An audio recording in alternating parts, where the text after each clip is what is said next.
Welcome to weekend with journalist Sai. మొదటగా ఈ వారంలో కీలకమైన అంశం భారత్ పాక్ మధ్య జరుగుతున్న ఒక బీభత్సకరమైన యుద్ధం. వాస్తవానికి ప్రపంచం మొత్తం మన వైపే చూస్తుంది. అన్ని దేశాలు కూడా భారత్ పాక్ బోర్డర్ లో ఏం జరుగుతుంది అనేది దేశ ప్రజలు కూడా అటువైపే చూస్తున్నారు.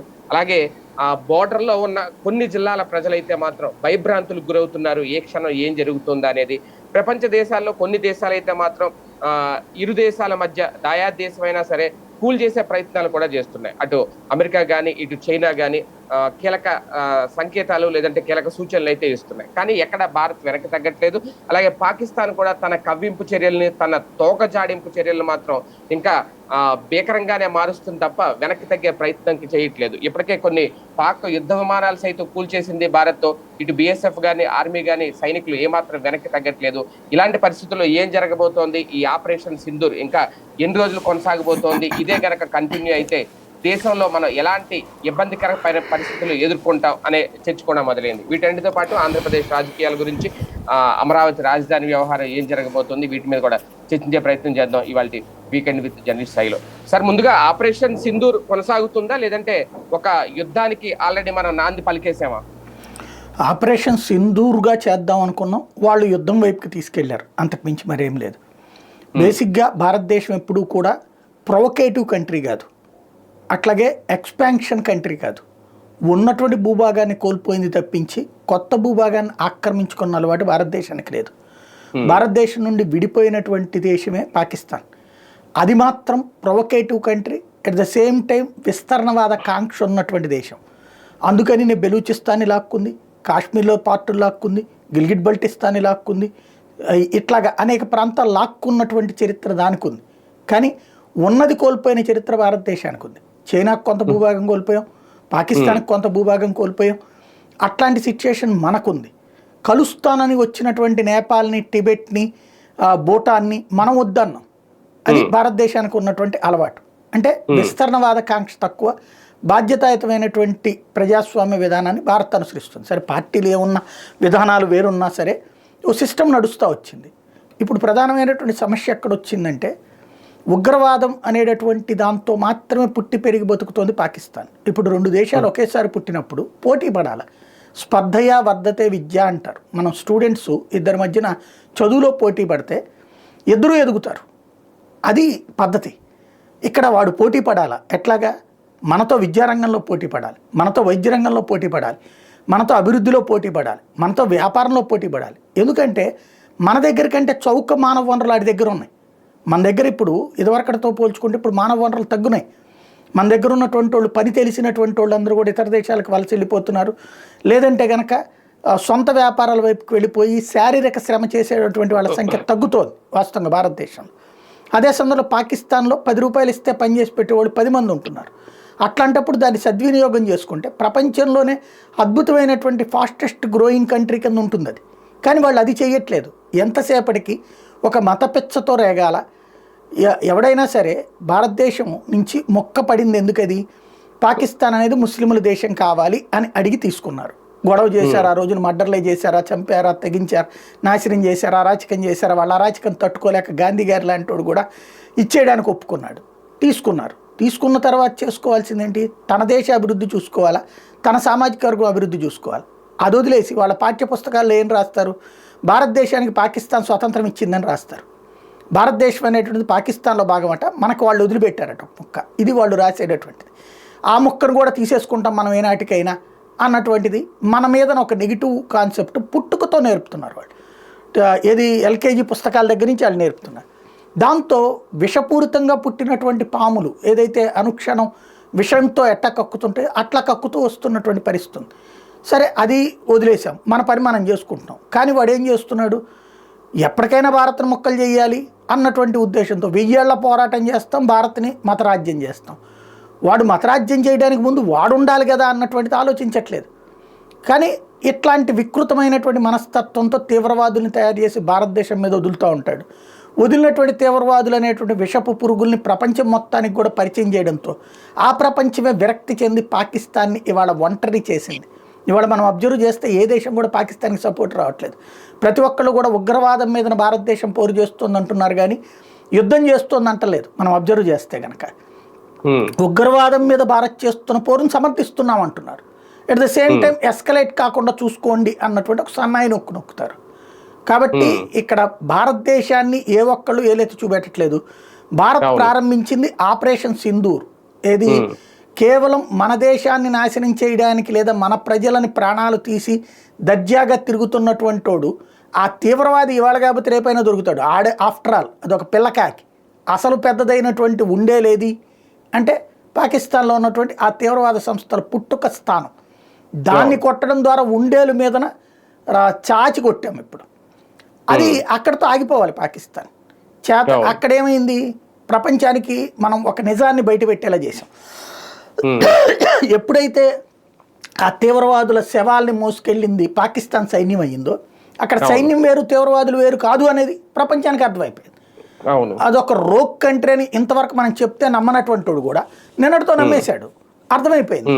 హఫీజ్ సయీద్ లాంటి ప్రపంచ ఐక్యరాజ్య సమితి నిషేధించిన తీవ్రవాది ఆడ కూర్చుని కళ్ళమ్మని నీళ్లు పెట్టుకుంటూ భారత్ని ఇచ్చేస్తాను అన్నాడంటే హఫీజ్ సయీద్ని పాకిస్తానే దాస్తోంది అన్నటువంటి విషయం కూడా అర్థమైపోయింది. అండి జైల్లో ఉంచామని ఇంతకాలం అబద్ధం చెప్పారు. మొత్తం అబద్ధాల కోటలు, పాకిస్తాన్ అబద్ధాల కోటలు బద్దలైనవి. అదే సందర్భంలో భారత్ శక్తి ఏంటో ప్రపంచం చూసింది. ఎందుకు? చైనా వాడిచ్చినటువంటి అద్భుతమైనటువంటి టెక్నాలజీ ఉంది, అమెరికా వాడి దగ్గర ఉన్నాయి. మా దగ్గర ఉన్నటువంటి డిఫెన్స్ ఇదివరకటి రోజుల్లో కాదు, ఇది 71 కాదు, ఇది 2025 అంటా ఉంటుంది ఎప్పటికప్పుడు పాకిస్తాన్. ఎస్ 71 కాదు 2025 అని మనం నిరూపించాం. వాడు నిరూపించుకోలేకపోయాడు. మన దేశ అదేదో అత్తారింటికి వెళ్ళి వచ్చిన అల్లుళ్ళలాగా విమానాలు సరదాగా వెళ్తాని పేల్చొస్తున్నారు. ఆ మధ్యన సర్జికల్ స్ట్రైక్ ఉన్నప్పుడు సరదాగా నడుచుకుంటూ వెళ్ళారు, పేల్చారు, సరదాగా వచ్చేసారు, ఒక్కళ్ళ క్యాజువాలిటీ లేదు. అలాగే రెండో సర్జికల్ స్ట్రైక్ యుద్ధ విమానాలు వేసుకుని వెళ్ళారు, సరదాగా పేల్చి వచ్చేసారు. అక్కడ వాడు ఏం చేయలేకపోయాడు. తర్వాత రోజున వచ్చి ఏదో పార్కులో 2 బాంబులు వేసేసి నేను గెలిచానని చెప్పుకున్నటువంటి మూర్ఖుడు వాడు, అసమర్థుడు వాడు. అదే సందర్భంలో ఈ దఫా ఏం చేశాడు, అక్కడ మనం సరదా వెళ్ళాము, సరిహద్దు దాటలేదని చెప్పాం. మనం దాటకుండా కుదురుతుందా? హ్యామర్ బాంబులు వేయాలంటే పైనుంచి కొడతారన్నమాట. అంటే చెయ్యాల్సిందంతా చేసాం. వాడే చెప్తున్నాడు షాబాజ్ షరీఫ్ 80 యుద్ధ విమానాలు వచ్చి తరిమి కొట్టామని. బాంబులేసి ప్రాణాలు తీసి అక్కడ ఆడి తరిమి కొట్టేదేంటి సన్నాసి? మాట్లాడడానికి అడిగి అర్థం ఉండాలి కదా. బాంబులేసి ప్రాణాలు తీసి 80 మంది వచ్చారని మళ్ళీ ఆడే చెప్తుండే 30 మంది వచ్చారని. అన్ని బిల్డింగులు కూల్చాక మేము తరిమి కొట్టేది ఏంది? వెనక్కి వచ్చేస్తుంటే వెనకాల పరిగెత్తుకొచ్చారు వాళ్ళు. అయిపోయింది అక్కడ. పోనీ ఒక్క విమానాన్ని ఏమన్నా చేయగలిగారా? పైగా వాళ్ళ విమానాలు కోల్పోయారు. ఓవరాల్గా చూసుకుంటే భారత సత్తా ఎంత గొప్పగా ఉంది, పాకిస్తాన్ ఎంత అన్ప్రొఫెషనల్గా ఉంది అన్నటువంటిది అక్కడే తేలింది. సరే పోనీ అదైపోయాక భారత్ ని దెబ్బతీయడం ఏంటో చూపెడదామని చెప్పేసి చైనా వాడి దగ్గర కొన్న మిస్సైళ్ళు, అమెరికా వాడి దగ్గర కొన్న మిస్సైళ్ళు అవన్నీ పట్టుకొచ్చి మన మీద వదిలారు. మనము ఇక్కడ ఒక రక్షణ కవచాన్ని తయారు చేసాం. గత కొన్నాళ్ళ నుంచి కూడా నరేంద్ర మోడీ వచ్చాక S-400 కొన్నాం, ఆకాష్లు కొన్నాం, తర్వాత భారత్ సొంత తయారీ ఏరోడ్రోమ్స్ తయారు చేసాం.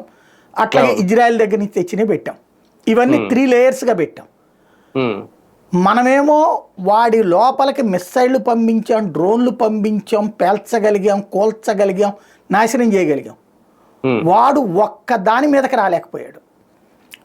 ఓన్లీ జమ్మూ కాశ్మీర్లో ఒక చోట ఎక్కడో సమ్ గ్యాప్ వచ్చింది, ఆ ప్రదేశంలో పేలింది. అది కూడా ఇంటర్నల్ శక్తులు అన్నటువంటి అనుమానం కూడా ఉంది. బట్ ఓవరాల్గా అయితే మన ఎయిర్ డిఫెన్స్ సిస్టమ్స్ చాలా యాక్టివ్గా ఉన్నాయి. వాడు వాడినన్ని మిస్సైళ్ళు, వాడు వాడినన్ని డ్రోన్లు కనుక నిజంగా మన దేనం మీద పడితే, మన దేశంలో ఉన్నటువంటి రాష్ట్రాల మీద పడుంటే కొన్ని వేల మంది ప్రాణాలు కోల్పోయేవాళ్ళు, కొన్ని వేల కోట్ల రూపాయల ఆస్తి నష్టపోయేవాళ్ళు. కానీ ఆ మొత్తాన్ని కంట్రోల్ చేయగలిగింది భారతదేశం. పైగా దానికి ప్రతిగా దెబ్బకి దెబ్బ తీసింది. 4 రోజుల పాటు జరుగుతుంది అనుకున్న యుద్ధాన్ని 4 గంటల్లో ముగించింది. కరాచీ పోర్టుకి సినిమా చూపించింది. అట్లాగే ఇతరత్రా ఉన్నటువంటి వాళ్ళకి సంబంధించినటువంటి సామాగ్రిని ధ్వంసం చేసి వదిలిపెట్టింది. దాదాపుగా 9 ఊళ్ళ మీదన బడి కొట్టింది. వాళ్ళ ఎయిర్ డిఫెన్స్ సిస్టమ్స్ని ఫస్టే కొలాప్స్ చేసి పడేసింది. తర్వాత వాళ్ళకి సంబంధించినటువంటి ఇతర కమ్యూనికేషన్ సిస్టమ్స్ని కొలాప్స్ చేసి వదిలిపెట్టింది. చివరికి పాకిస్తాన్ ప్రధానమంత్రి ఉండే ఏరియాలో బాంబులేసింది, పాకిస్తాన్ సైనికాధికారులు ఉండే ఏరియాలో బాంబులేసింది. అక్కడ దాకా మనం వెళ్ళినా ఆడేం చేయలేకపోయాడంటే వాడి చేతకానితనం అదొక దేశం కాదు, అది కేవలం ఒక తీవ్రవాద సంస్థల యొక్క స్థావరం మాత్రమే. అదే భారత్ ఒక ప్రొఫెషనల్ ఏదైతే అద్భుతమైనటువంటి సైనిక సామర్థ్యం కలిగినటువంటి దేశము అన్నటువంటి విషయం ప్రపంచానికి అర్థమైపోయింది. కానీ కొన్ని ఆయుధాలు సార్, అంటే మోడీ వచ్చిన తర్వాత, ఇప్పుడు ఇందాక మీరు అన్నట్టు ఆకాశ్ కానీ లేదంటే S-400 కానీ ఇంకోటి విక్రమ్ అనుకుంటా, ఇవి మోడీ వచ్చిన తర్వాతే తెప్పించారు. అప్పుడు మనం కూడా చెప్పాం భారీగా ఎక్కువగా ఖర్చు పెట్టి ఆయుధాలు తెప్పిస్తున్నారు. ఏదో ఒక రోజు పాక్ మీద దాడి చేయడానికి ఎప్పటి నుంచో ప్రిపేర్ అయ్యి ఉందా రక్షణ శాఖ, మన రక్షణ శాఖ? అసలు పాకిస్తాన్ కోసం అని కాదు మనం కొనేది. బేసిక్గా ఏ దేశమైనా సరే అప్డేటెడ్ ఉండాలి. ఇప్పుడు మనకేమంటుంటారు చదువుల్లో, ఇప్పుడు సాఫ్ట్వేర్ కంపెనీలో ఉద్యోగాలు చేసేటప్పుడు నువ్వు అక్కడతో కన్ఫైన్ అయిపోబాక నెక్స్ట్ దానికి ప్రిపేర్ అయిపో అంటారు. లేకపోతే వాళ్ళ జీతాలు వాళ్ళ జీవితాలు అక్కడితో ఆగిపోతాయి. అట్లాగే మనం 1985 తర్వాత, అప్పుడు ఎవరు రాజీవ్ గాంధీ ప్రధానమంత్రిగా ఉన్నప్పుడే మనం కొనటం ఆపేసాం. అదేమంటే డబ్బులు చాలవని చెప్పేసి. 85 తర్వాత మన దగ్గర ఆయుధాల కొనుగోళ్ళు లేవు, నేవీకి లేదు, ఎయిర్ ఫోర్స్కి అన్నీ పాతయ్యే. ఇది ఎప్పుడు తేలింది? సర్జికల్ స్ట్రైక్స్ 1 జరిగిన తర్వాతన ఏం కాలేదు, సర్జికల్ స్ట్రైక్స్ 2 జరిగాక తేలింది. సర్జికల్ స్ట్రైక్స్ 2 చేసినప్పుడు సైన్యం చెప్పింది, అప్పటికే వాస్తవంగా సర్జికల్ స్ట్రైక్స్ 1 తర్వాత సైన్యం చెప్పింది వాళ్ళు రిటాలియేట్ చేస్తే కనుక మనకి ఇబ్బంది అవుతుందండి. అంటే ఎందుకని అన్నారు, ఇట్లా ఆయుధాలు మన దగ్గర ఉన్నాయన్నీ ఓల్డ్ ఏంటంటే అప్పటి నుంచి ప్రొక్యూర్మెంట్ బిగిన్ చేశారు. 2018 నుంచి విపరీతంగా ప్రొక్యూర్ చేశారు. మనోహర్ పారికర్ ఉన్నప్పుడే S-400 మనం తీసుకుంది. అదే సందర్భంలో వరుసగా రఫేల్, అప్పుడే కదా మనం రఫేల్ మీద చివరికి పార్లమెంట్ అదే సుప్రీంకోర్టు దాకా వెళ్ళి మరి ఆపాలని చూశారు కదా. ఇక్కడ ఏమవుతుందంటే మన దేశంలో 1,000 కోట్లు కాదు లక్షల కోట్ల రూపాయలు ఖర్చు అవుతుంది వెపన్స్ కొనాలంటే. అంత డబ్బులు పెట్టి వాళ్ళకి కొంటే ఏమొస్తుంది మనకి అంటే, ఇక్కడ పాలకులకి ఏం కావాల్సి వచ్చేటప్పుడు వ్యక్తిగత లబ్ధి, కమిషన్. 1% వచ్చిన 1,00,000 కోట్లు చాలు కదా. అట్లా అది వీడు తింటున్నాడని తెలిసినప్పుడు ఎవరు అంటే, ఫర్ ఎగ్జాంపుల్ ఇప్పుడు మన రష్యా వాడి దగ్గర కొంటున్నప్పుడు 1,00,000 కోట్ల రూపాయల ఆర్డర్ అని చెప్పినప్పుడు అప్పుడు రక్షణ మంత్రికి 1,000 కోట్లు వస్తున్నట్టు కదా ఆటోమేటిక్గా 1% అన్నప్పుడు.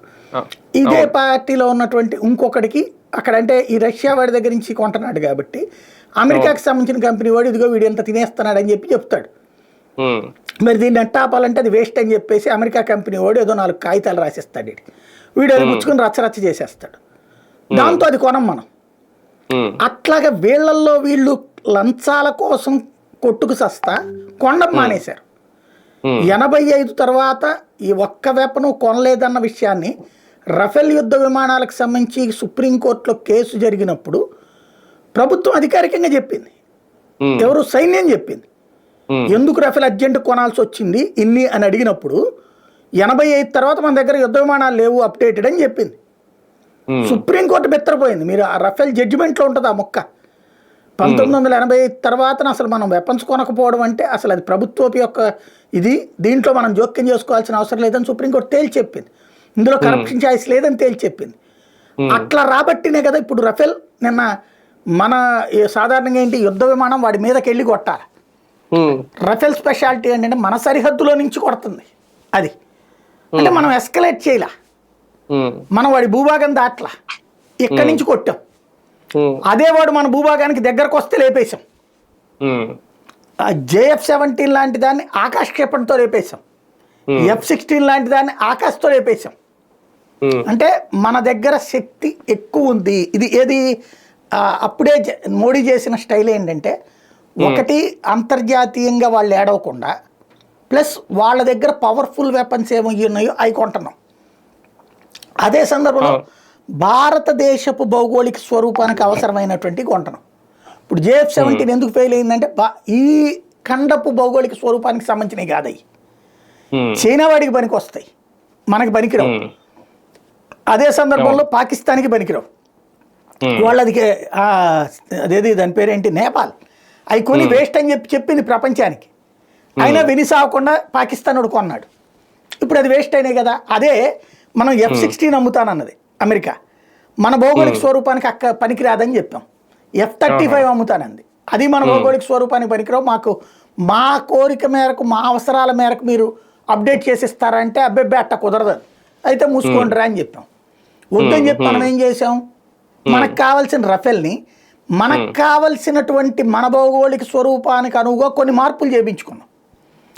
అది ఏంటి అన్నది తెలుసుకోవడం కోసం అప్పుడు కాంగ్రెస్ వాళ్ళ చేతన, కమ్యూనిస్టుల చేతన, ఈ కొంతమంది మేధావుల చేతన కేసులు వేయించి అప్పుడు అడిగింది ఏంటి వాళ్ళు కోర్టులో, రేట్ ఎక్కువ ఉంది, ఒరిజినల్ రేట్ ఇంతే ఉంటుంది, ఆ ఒరిజినల్ రేట్ కంటే తక్కువని ప్రభుత్వం చెప్పింది బయటికి, తెరదొస్తే రేట్ ఎక్కువకి కొన్నది అని చెప్పారు. అవును కొన్నాం, ఒరిజినల్ రేట్ కంటే తక్కువకే కొన్నాం, మిగతా ఈ ఫిట్టింగ్స్ అవి భారత అవసరాలకు అనుగుణంగా తీసుకుంటున్నాం అని కోర్టుకు చెప్పింది. అదేంటి అని వీళ్ళు ఆర్గ్యుమెంట్ చేశారు సుప్రీంకోర్టు. అంటే ఈ రహస్యం బయట పెట్టించుకోవడానికి, ఇక్కడ మన అవసరాలకి తగ్గట్టుగా రఫేల్, ఫ్రాన్సోడి ఒరిజినల్ రఫేల్ కాదు, మనం ఓ రకంగా మిక్సింగ్ అనమాట, మన అవసరాలకు తగ్గట్టుగా బోల్డ్ మార్పులు అందులో. దాన్ని అప్పుడు అడిగినప్పుడు సైన్యం చెప్పింది అనమాట, ఈ విషయం ఏ ఒక్క ముక్క బయటికి పొక్కినా త్రూ న్యాయ వ్యవస్థ ద్వారా భారతదేశపు ఆంతరంగిక రహస్యాలు లేపడానికి వాళ్ళు ట్రై చేస్తున్నారు, కైండ్లీ అండర్స్టాండ్ అని చెప్పింది చాలా సీరియస్గా. అందుకనినే అప్పుడు సీల్డ్ కవర్ కూడా వాళ్ళ ఆఫీసులో పెట్టుకోకుండా వెనక్కి ఇచ్చేశారు సైన్యానికి. ఇచ్చేసేసి అవి వాళ్ళు చేస్తున్న దాంట్లో మేము సాటిస్ఫై అవుతున్నాం, ఎక్కడ దాంట్లో తేడా లేదు, G2G ఒప్పందం, ఇందులో లంచాలు తినడానికి ఎవరికి లేదు ఛాయిస్, ఆ పారామీటర్స్ చెప్పాల్సిన అవసరం లేదు బయటికి, ఈ ఫైల్ కూడా మన దగ్గర ఉంచొద్దు, వెనక్కి ఇచ్చేయండి అన్నారు. అలా వెనక్కి తీసేది అంటే అంత కఠినంగా వ్యవహరించింది ఆ రోజు సైన్యం, ప్రభుత్వం. అందువలన ఇవాళ ఆ రఫేలు మన సరిహద్దులు ఎక్కడి నుంచి అక్కడ ఉన్నోడిని లేపుతోంది. ఇది స్పెషాలిటీ అనమాట. అట్లాగా అవే కాకుండా ఆకాష్ లాంటి దాన్ని డెవలప్ చేయడం కావచ్చు, మనకి సంబంధించినటువంటి పినాకాలు డెవలప్ చేయడం కావచ్చు. అంటే ఇక్కడ ఏం చేసాం, అలా కొనటమే కాకుండా రష్యావి, అమెరికావి కూడా కొన్ని కొన్నాం అవసరమైనటువంటి. ఇజ్రాయెల్ నుంచి డ్రోన్లు కొన్నాం కొన్ని, హేమర్ డ్రోన్స్ అనేటటువంటి వాళ్ళ దగ్గర నుంచి కొన్నటువంటివి, ఇప్పుడు నిన్న వాడినటువంటి వాటిట్లో, పేల్చినటువంటి వాటిట్లో. అట్లాగే మనం అనేక రకాలు కొంటూనే మన సెల్ఫ్ సఫిషియన్సీ, మన దగ్గర ఉన్నటువంటి ఫ్యాక్టరీలు కూడా తయారు చేసేటట్టు. ఇప్పుడు మహేంద్ర వాడు తయారు చేస్తున్నాడు, అంబానీ వాళ్ళు తయారు చేస్తున్నారు, టాటా వాళ్ళు తయారు చేస్తున్నారు ఆయుధాలు. ఇప్పుడు ఈ దీంట్లో వాడినటువంటి వెరైటీసు మన బెంగళూరును, హైదరాబాద్లో తయారు చేసినవి ఉన్నాయి కొన్ని, ఇప్పుడు వాడిన ఆయుధాలు. ఆకాష్ కూడా ఇండియా తయారీనే. ఇట్లాంటి అంటే తక్కువ ఖర్చుతో అత్యంత పవర్ఫుల్, ఇలాగా సర్వశక్తివంతంగా. అంటే ఏదైనా సరే మనకి ఆ పదం ఉంటుంది, పాపం మనోళ్ళు చాలామంది ఆ పదాలు భాష వాడేటప్పుడు ఒక పదం దగ్గర నా ప్రమాణ స్వీకారాలు అప్పుడు ఇబ్బంది పడుతుంటారు, సార్వభౌమాధికారం అన్నటువంటి. ఆ సార్వభౌమాధికారాన్ని అంటే ఏంటో చూపిస్తోంది ఇప్పుడు భారతదేశం. పాకిస్తాన్ మీద పూర్తి సావర్నిటీ ఉంది మనకు ఒక రకంగా చెప్పాలంటే. అవును, ఈ ఆయుధాలు కూడా చాలా ఖర్చుతో కూడుకున్న అంట కదా సార్, అంటే పాకిస్తాన్ దగ్గర అంత శక్తి సామర్థ్యాలు లేవు అనేది కూడా కరెక్ట్. ఇప్పుడు వాళ్ళ దగ్గర ఉన్నది తక్కువ, చిన్న పాముని పెద్ద కర్రతోనే కొడతాం. వస్తుంది F-16 చాలా powerful, Rafale 4++ grade, F-16 5 grade, 5+ది. అట్లాగే JF-17 కూడా 5+దే. కానీ దీని ముందు అయిపోయినాయే. మిలిటరీలో ఒక డైలాగ్ ఉంటుంది, ఎంత ఖర్చు పెట్టి నువ్వు ఎక్విప్మెంట్ కొన్నావు అన్నది కాదు, ఆ ఎక్విప్మెంట్ వాడేటటువంటి వాడి టాలెంట్ కూడా ముఖ్యం అక్కడ. మిగ్ విమానము వీటితో పోటీ పడలేదు యాక్చువల్గా, కానీ అది ఎగిరే ఎత్తు అంతా ఇది ఎగరలేదు, అది దాదాపుగా వీటన్నిటికంటే హైయెస్ట్ పైకి ఎగురుతుంది, కానీ వీటంతటి దూసుకుపోవడం తక్కువ ఉంటుంది. అయితే ఆ మిగ్ విమానంతో F-16 కూల్చాడు కదా అభినందన్, ఇప్పుడు నిన్న ఆకాష్తో వీళ్ళని కూల్చారు కదా. ఇప్పుడు పరువు పోయింది ఎవరికంటే, అంతర్జాతీయంగా ఈ మొత్తం యుద్ధంలో అమెరికా చైనాల యొక్క రక్షణ చేతకానితనం బయటపడింది. అంటే వాళ్ళు మనం సాధారణంగా ఇళ్ల స్థలాలు, పొలాలు అమ్మేటప్పుడు చెప్తుంటారు, అదిగో అక్కడ రైల్వే స్టేషన్ వస్తుంది, ఇక్కడ బస్ స్టాండ్ వస్తుంది, ఆ వెనకాల రామానాయుడు గట్టిచ్చాడు, ఈ పక్కన వెంకటేష్ బాబు అన్నాడు, అవతల పక్కన మహేష్ బాబు కొంటున్నాడు, ఇట్లా చెప్పి అమ్ముతుంటారు. అట్లాగే వీళ్ళిద్దరూ కూడా వాళ్ళ యొక్క JF-17 F-16 గురించి చాలా గొప్పలు చెప్పి అమ్మారు ప్రపంచానికి, హయ్యెస్ట్ కాస్ట్లీగా అమ్మారు. తీరాది వస్తే అవి ఉత్తుత్తియే, వీటంత పవర్ఫుల్ కాదు, అవి ఏమి అదేది వాటి గురించి ఏం చెప్పారంటే అభేద్యం అని చెప్పారు, వాటిని ఎవరు టచ్ చేయాలని చెప్పారు. ఆ మధ్యన ఫస్ట్ మనం కూల్చి చూపెట్టాం, మన రష్యా ఉక్రెయిన్ వారప్పుడు రష్యా లేపేసింది. అందుకని F-16 ఫెయిల్యూర్ అయిపోయి అమెరికా ఇప్పుడు అవి వదిలేసేసి F-35 చుట్టూ తిరుగుతోంది, ఆ పేర్లు అమ్ముకుంటుంది. ఇప్పుడు JF-17 ఇప్పటిదాకా చైనా ఏంటంటే ఇది చిన్న చితక దేశాలు కూడా, అమెరికా ఏంటంటే ఒక దేశానికి అమ్మాలంటే దాని స్టెబిలిటీ అంతా, అది ఊరికూరికినే ఎవరితోనో గొడవలు పెట్టుకునే దేశం అని చూసి అమ్ముతుంది డబ్బులకి అయినా సరే. అదే చైనా అట్ట కాదు, అడిగితే చాలు డబ్బులు ఇస్తానంటే అమ్మేస్తుంది ఎవరికైనా సరే, ఇంకా పైగా అంట కడుతుంది. కానీ పాకిస్తాన్ ఇప్పుడు ఆయుధాల విషయంలో చైనా సపోర్ట్ తీసుకునే అవకాశం ఉంటుందా సార్ కంటిన్యూ చేస్తే? ఆల్రెడీ తీసుకున్నది కదా, ఇంకా కొత్తగా తీసుకోవాలని డబ్బులు ఇస్తేనే. చైనా వాడు ఎప్పుడు కూడా వాడు పెద్ద వ్యాపారస్తుడు, మన కాబూల్ ఇవాళ టైప్ అనమాట. నీకు ఇప్పుడు కావాలా అర్జెంటుగా ఆయుధాలు ఇచ్చేస్తా, 50,000 కోట్లు కావాలి, 1,00,000 కోట్లు కావాలా, నీదేది తాకట్టు పెడతావు. అట్లాగే కదా శ్రీలంకలో పోర్టును లాక్కుందాడు, నేపాల్లో ఆస్తులు లాక్కుందాడు, అలాగే ఈవెన్ పాకిస్తాన్లో కూడా బెలూచిస్తాన్ ప్రాంతంలోని గనులు నొక్కేశాడు కదాడు.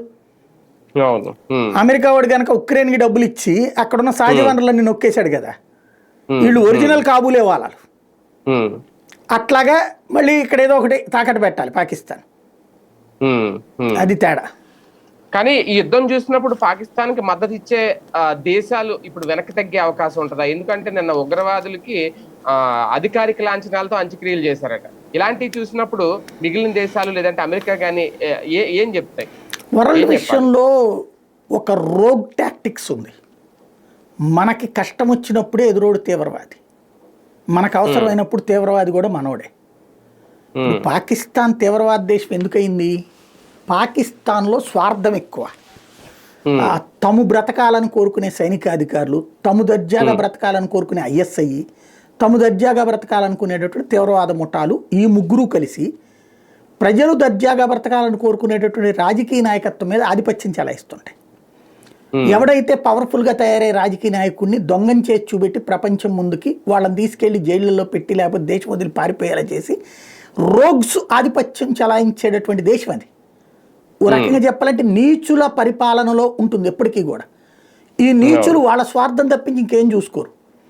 వీళ్ళకి ఏంటయ్యా అంటే ఇక్కడ వాళ్ళు నీచులన్న సంగతి అమెరికాకి తెలీదా? ఆ నీచత్వాన్ని అడ్డు పెట్టుకునే కదా అమెరికా తన నీచత్వాన్ని వాడుకుంది. ఈ నీచులకు కాస్త డబ్బులు ఎరేసి వాళ్ళ దేశంలో ఎప్పుడు పేదరికం ఉండేటట్టు, ఎప్పుడు మత పెచ్చ ఉండేటట్టు పుస్తకాల దశ నుంచినే నేర్పి అలా తయారు చేయబడిన తీవ్రవాదులతో రష్యా మీదకి దాడికి వాడుకునేది అమెరికా. USSR అనేటటువంటిది ఒకప్పుడు super power. America, USA, United States of America, USSR, United States of Soviet Russia, అతిపెద్దదైనటువంటిది. అప్పుడు రెండు కూటముల వ్యవస్థ ఉండేది ప్రపంచంలో. నువ్వు నా వైపు ఉంటావా అటు ఉంటావా అని అడిగేవాళ్ళు అన్ని దేశాలని కూడా. అట్లాంటి USSR మీదకి అమెరికా దాన్ని దెబ్బ కొట్టడానికి పాకిస్తాన్ వాడింది తీవ్రవాదుల ద్వారా. ఈ తాలిబాన్లు వీళ్ళు వెళ్ళి పద్దాక దానికి బోర్డరే అనమాట ఆనుకుని. కాబట్టి రష్యాలో 24 గంటలు గొడవలు సృష్టించేవాళ్ళు, విధ్వంసాలు సృష్టించేవాళ్ళు. ఇప్పుడు మన దేశంలో ఎట్లయితే ఎలకల్లోలాలు చేశారో దాంతో రష్యా విరక్తి చెంది ఏం చేసింది, తాలిబాన్ల మీదకి యుద్ధానికి వెళ్ళింది. యుద్ధం ఏళ్ల తరబడి సాగిపోయింది. తాలిబాన్కి పోయేదే ఉంది, వాడి దగ్గర ఉందో రాయా రప్ప. ఈ రష్యా వాడు ఎవడని చచ్చిపోతే వాడి దగ్గర దొరికిన తుపాకీ తీసుకుని కొండల్లో కూర్చుంటాడు. కానీ ఈ ఎదవను పట్టుకోవడానికి వాళ్ళు యుద్ధ విమానాలు వాడి భారీ వెపన్స్ భారీ ఇవన్నీ వాడేటప్పటికి రష్యా దగ్గర ఉన్న సంపద అంతా ఆవిరైపోయింది. అందువలన USSR ముక్కలైపోయి రష్యా అనేటటువంటి ఒక దేశంగానే మిగిలింది. అంటే అమెరికా తన టాక్టిక్స్ కోసం ఈ నీచ పని చేసింది. తర్వాత అమెరికాలో బిన్ లాడెన్ని లేపేసేసినటువంటి బిన్ లాడెన్ వెళ్ళి అమెరికాలో ట్విన్ టవర్స్ కూల్చేదాకా తీవ్రవాదం తప్పనిలా అమెరికా. తీవ్రవాదాన్ని పెంచి పోషించింది అమెరికా. తీవ్రవాదానికి సంబంధించినటువంటి దాంట్లో యూరప్ దేశాలు అన్నిటి పాపం ఉంది. చివరికి వీళ్ళకి డబ్బులే, ఈ అమెరికా ఇచ్చిన డబ్బులతో బలిసి కొట్టుకుని అమెరికా, ఫ్రాన్సు, బ్రిటన్, యూరప్ దేశాల్లో పేలుళ్ళు సృష్టించారు. అప్పటికి కానీ వాళ్ళ జ్ఞానోదయం అవ్వాల, అరే మనం పెంచి పోషిస్తున్న పాపం మనల్నే కాటేస్తుందని. అప్పుడు వాళ్ళు మారారు.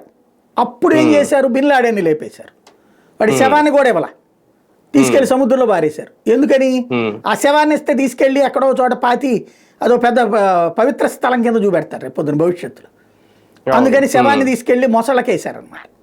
అంత స్ట్రాటజిక్గా ఉంటుంది అమెరికా. అంటే తన అవసరానికి మత చిచ్చైనా రాజేస్తుంది, కుల చిచ్చైనా రాజేస్తుంది, ఏమైనా రాజేస్తుంది అమెరికా, యూరోప్ దేశాలు. రష్యా అయినా అంతే. ఇప్పుడు తాలిబాన్లను పెంచి పోషిస్తుంది ఎవరు? ఇరాన్ని పెంచి పోషిస్తుంది ఎవరు? ఇరాన్ అయినా అంతే కదా, వాళ్లే కదా. ఇప్పుడు ఏది Islamic resistance force, Islamic jihadist force, లేకపోతే లెబనాన్లో హెజ్బుల్లా వాళ్ళని, యెమెన్లో హౌతీలని, లేకపోతే పాలస్తీనాలో హమాస్ వాళ్ళని పెంచి పోషిస్తుంది వాళ్లే కదా. అంటే ప్రపంచ దేశాలు తమ అవసరానికి తీవ్రవాదాన్ని, మతాన్ని వాడతాయి, మత పెచ్చని రేకెత్తిస్తాయి. అన్ని దేశాలు ఇందులో తెలాపాపం తలాపిడికడు, మనం తప్ప. మనం ఒక్కడమే తీవ్రవాదాన్ని పెంచము, పోషించము. మన దగ్గర ఉన్న వెధవలు పోషించే వాళ్ళు ఉంటారనుకోండి. కాబట్టి ప్రపంచ దేశాలు ఏదో వాళ్ళ మీద మనం ఎక్స్పెక్టేషన్ అనవసరం అనమాట. కానీ భారత్కు వచ్చే నష్టం ఏంటి దీనివల్ల? ఇప్పటికే ఆయిల్ కొరత పెరిగిపోద్దనో రకరకాల స్పెక్యులేషన్స్ అయితే వస్తున్నాయి. ఎంతవరకు వాస్తవం? యాక్చువల్గా పాకిస్తాన్ దగ్గర అంతటి వ్యూహం ఉంటే గ్రేట్. దాన్ని ఏమంటారంటే అష్టదిగ్బంధనం చెయ్యాలి. మన దగ్గరకు వచ్చేటటువంటి సరుకు రవాణాను ఆపేసి రకరకాలైనటువంటి చేయగలగాలి. ముందు అసలు వాడికే దిక్కు లేదు, వాడు మనకేం ఆపుతాడు బేసిక్గా. అంటే మనం ఆయిల్ అక్కడి నుంచి సార్ ఎక్కువ దిగుమతి వాడి దగ్గర నుంచి ఎందుకు తీసుకుంటాం? మనం ఇరాన్ దగ్గర నుంచి తీసుకుంటాం, రష్యా దగ్గర నుంచి తీసుకుంటాం, అమెరికా దగ్గర నుంచి తీసుకుంటాం. ఆ షిప్స్ ఎవడు ఆపలేడు, అది పాకిస్తాన్ ఆపలేదు. పాకిస్తాన్ ఆపాల్సిన కరాచీని లేపేశాం మనం, పాకిస్తాన్ నుంచి షిప్ యార్డ్స్ లేపేశాం. కాబట్టి ఇప్పుడు అవన్నీ అక్కడికి కూడా మన దగ్గరికి రావాలి. అదేమీ లేదు, జస్ట్ ఏంటంటే ఒక స్పెక్యులేషన్ క్రియేట్ చేస్తారు. ఒక నష్టం ఏముంటుందంటే యుద్ధం నడుస్తున్న సేపు ఇప్పుడు వాడికి పోయి వచ్చేది 100 రూపాయల సరుకు. ఆ 100 రూపాయల సరుకుని లేపడానికి మనం 1000 రూపాయల సరుకు వాడాల్సి వస్తుంది, కొంత ఖర్చు అవుతుంది, తప్పదు. ఇప్పుడు దాన్ని ఏమంటారు, ఒక దొంగ 1000 రూపాయల సరుకే దొంగతనం చేశాడు, కానీ వాడి కోసం పోలీసులు ఈ వ్యవస్థ అంతా కలిపి వాడిని జైల్లో పెట్టి వాడిని కూర్చోబెట్టి శిక్షపడి ఇదంతా కలిపితే కనీసం 1,00,000 రూపాయలు ఖర్చు అవుతుంది. ఏసీబీ వాళ్ళు రైడ్ చేసి 350 రూపాయలు, 500, 1000 రూపాయలు అని పట్టుకుంటారు. అతనికి శిక్ష ఇవన్నీ కలిపి అయ్యే ఖర్చు 1,00,000 రూపాయల పైన ఉంటుంది. కానీ చట్టం, న్యాయం, శిక్ష. అట్లాగే ఇక్కడ కొంత లాస్ తప్పదు. రెండవది ఏంటంటే మన టూరిజం కొంత, ఇప్పుడు సమ్మర్ సీజన్లో టూరిజం బాగా ఉంటుంది, టూరిజం ఆగిపోతుంది. ఇప్పుడు ఈ లాంగ్ జర్నీలకు పోలేరు కదా ఇప్పుడు. అట్లాగే ఈ మన ఎయిర్పోర్ట్లకు సంబంధించిన బిజినెస్ సాగుతుంది. ఇప్పుడు విమానాలు అది ఐపీఎల్ లాంటి వాటి వల్ల ఉంటుంది. బట్ ఇవేమి దేశాన్ని దెబ్బతీయగలిగినంత పెద్ద పెద్ద ఇష్యూస్ కాదు. మనం వాస్తవంగా ఇవన్నీ ఆలోచించినే దిగారు. నెక్స్ట్ ఏంటి అన్నది మాత్రం బయటికి తెలియని, ఎట్లా లక్ష్యం ఏంటి అన్నట్టు. మనం టెర్రరిస్టుల మీద అటాక్ అనినే అన్నాం. ఇప్పటికి బెలూచిస్తాన్ విడిపోయింది, ఇంకేం విడిపోతుంది పాకిస్తాన్ నుంచి. వాట్ నెక్స్ట్ అన్నటువంటిది మాత్రం ఏం తెలియట్లేదు, అటు పాకిస్తాన్కి కూడా తెలియట్లా. అంటే పాక్ జరుపుతున్న ఎదురుదాడులు చూస్తా ఉంటే పాకిస్తాన్ కూడా వెనక్కి తగ్గే మూమెంట్ లో లేదు అనేది స్పష్టంగా కనిపిస్తోంది. అంటే పాక్ నెక్స్ట్ స్టెప్ ని మనం ఎలా అడ్డుకోగలుగుతాం? పాకిస్తాన్కి ఉన్న సమస్య వాడు ఏదో చేద్దామని కాదు, వాడు డైవర్షన్ కోసం వేసింది, వాడికి రివర్స్ అయింది. వాడికి ఏంటంటే వాళ్ళ దేశంలో బెలూచిస్తాన్ గొడవ జరుగుతుంది, సింధులో గొడవ జరుగుతుంది, తర్వాత దాని పేరు ఏంటది ఖైబర్ పఖ్తూనాలో గొడవ జరుగుతుంది, తెహ్రీక్ ఈ తాలిబాన్ పాకిస్తాను, తర్వాత ఈ సింధు రెబల్స్, బెలూచిస్తాన్ రెబల్స్, వీళ్ళు గొడవలు చేస్తున్నారు. ఆ ప్రాంతంలో సైన్యాన్ని కూడా రాని ఎట్లా చాలా రోజుల నుండి ఆధిపత్య పోరాటం నడుస్తుంది అక్కడ. మాదే ఇది పొమ్మంటున్నారు, సైన్యం వస్తే చంపేస్తున్నారు. వీళ్ళు ఒకసారి మొత్తం సైన్యాన్ని పట్టుకుని వెళ్ళిన రోజున కొన్ని రోజులు వాళ్ళు పారిపోతున్నారు, మళ్ళీ వీళ్ళు తగ్గగానే వచ్చేస్తున్నారు, వీళ్ళని చంపేసి లాక్కుంటున్నారు. ఒక రకంగా చెప్పాలంటే అక్కడ బర్మా తరహా వాతావరణం ఉందన్నమాట. బర్మాలో కొన్ని ప్రాంతాల మీద బర్మా ప్రభుత్వానికి ఆధిపత్యం ఉండదు, అదే పరిస్థితి ఇక్కడ కూడా ఉంది. ఎట్ ద సేమ్ టైము అక్కడ పబ్లిక్ అన్రెస్ట్ పెరిగిపోయింది. ఇమ్రాన్ ఖాన్ని జైల్లో పెట్టి అతని పార్టీని రద్దు చేసి అతనికి పోటీ చేసే అర్హత లేకపోతే అదే పాకిస్తాన్కి సంబంధించినటువంటి తెహ్రీక్ ఇన్సాఫ్ పార్టీ ఏదైతే వాడిది ఉందో వాళ్ళు ఇండిపెండెంట్లుగా పోటీ చేస్తే అత్యధిక సీట్లు వాళ్ళే తెచ్చుకున్నారు. దాంతో వాళ్ళు ఇమ్రాన్ ఖాన్ ప్రధానం చేద్దామంటే ఈ షాబాజ్ షరీఫ్ వీళ్ళని పట్టుకుని సైన్యం వీడు నడిపిస్తున్నాడు అక్కడ. కాబట్టి అక్కడ వాళ్ళు అరెస్ట్ అయ్యారు. ఇదంతా డైవర్ట్ అవ్వాలంటే ఒక జాతీయతాభావం రేపాలి, భారత్తో గొడవలు వచ్చినప్పుడు జాతీయతాభావం రేగుతుందన్న ఉద్దేశంతో ఈ గొడవ సృష్టించారు వాళ్ళు కావాలని. రిలీజియస్ ఇష్యూ క్రియేట్ చేయాలని చేశాడు వాడు ఎవరైతే ఆసిఫ్ మునీర్. కానీ ఇక్కడ రివర్స్ ఏమైందంటే ఆ బెలూచోళ్ళు లాకేసుకున్నారు వాళ్ళ మొక్కని, గిల్గిట్ బల్టిస్తాన్ దగ్గర ఎదురు తిరుగుతున్నారు, ఆ ఖైబర్ పఖ్తూన్వా దగ్గర వాళ్ళు లాక్కోవడానికి సిద్ధంగా ఉన్నారు. ఆగట్లేదు ఇక్కడ. ఇక్కడ జాతీయతాభావం రాకపోగా సైన్యం అసమర్థత, ప్రభుత్వం అసమర్థత అని చెప్పేసి రోడ్డెక్కి యుద్ధం జరుగుతుండగా ఆ దేశం వాళ్ళే ఉద్యమించింది ఫస్ట్ టైం. సొంత దేశం వాళ్ళే ఉద్యమించారు. ఇప్పటిదాకా భారత్కి వ్యతిరేకంగా రండిరా చూసుకుంటామని నినదించేవాళ్ళు ఇదివరకు వాళ్ళు. కార్గిల్ అప్పుడు ఇంకోటప్పుడు సైన్యానికి మద్దతుగా ఉండేవాళ్ళు. ఇప్పుడు సైన్యానికి వ్యతిరేకంగా ఈ సైన్యం దరిద్రులకి చేత కాదు, ఈ ప్రభుత్వానికి చేత కాదు, మా ఇమ్రాన్ ఖాన్ బయట పెట్టండి అని వాళ్ళు అడుగుతున్నారు. ఒక రకంగా చెప్పాలంటే సివిల్ వార్ని వార్ వైపుకి కన్వర్ట్ చేయాలని వేసినటువంటి ఎత్తు విఫలమైంది. చివరికి సివిల్ అన్రెస్ట్ అన్నది పెరిగి ఆ ప్రభుత్వాన్ని రేపు పొద్దున ఏమైనా చేస్తారా అన్న స్టేజీ జరుగుతోంది అనమాట. భారత సైన్యం కూడా ఏ దేశమైనా సపోర్ట్ తీసుకునే పరిస్థితి వస్తుందా, లేదంటే ఎన్ని రోజులైనా మన యుద్ధం కంటిన్యూ చేయగల శక్తి సామర్థ్యాలు, దానికి సంబంధించిన మిసైల్స్, క్షిపణులు అన్ని మన దగ్గర ఉన్నాయి? మనకి మున్సిపల్ కార్పొరేషన్ అనేటటువంటి దాంట్లో కుక్కల్ని పట్టుకునే ఒక విభాగం ఉంటుంది, పందుల్ని పట్టుకునే విభాగం, కుక్కలు పట్టుకునే విభాగం. కుక్కలు ఎక్కువ, పందులు ఎక్కువ, లేకపోతే ఆ విభాగం శక్తి ఎక్కువ అనేది ఆలోచిస్తే ఏది ఎక్కువ ఉంటుంది? ఇక్కడ కూడా అంతే. అవి పందులు కుక్కలు పాకిస్తాన్.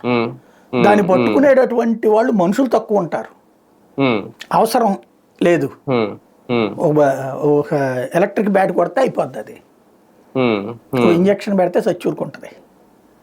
కాబట్టి భారత సైన్యానికి ఎవడి సహకారం అక్కర్లేదు. పాకిస్తాను చైనాతో ఏకకాలంలో యుద్ధం చేయగలిగినటువంటి స్థాయిలో భారత సైన్యం ఉంది. అదే సందర్భంలో భారత్లో వచ్చేటటువంటి అసాంఘిక శక్తుల్ని కూడా తట్టుకోగలిగే 2.5 వారికి ప్రిపరేషన్ మనం 10 ఏళ్ల క్రితం చేసాం.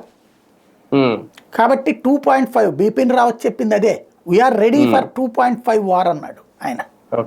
అది మనం ప్రిపేర్డ్ అనమాట. కానీ ఎందుకు సార్ ప్రపంచంలో మరి కొన్ని దేశాలు దీన్ని చూసి భయపడుతున్నాయి? అంటే ఐక్యరాజ్య సమితి కూడా దీనికి సంబంధించి మాట్లాడే అవకాశం ఉందా? అంటే అది ఒక పెద్దరిక మాటలు మాట్లాడతారు, భయపడ్డం ఏం లేదు.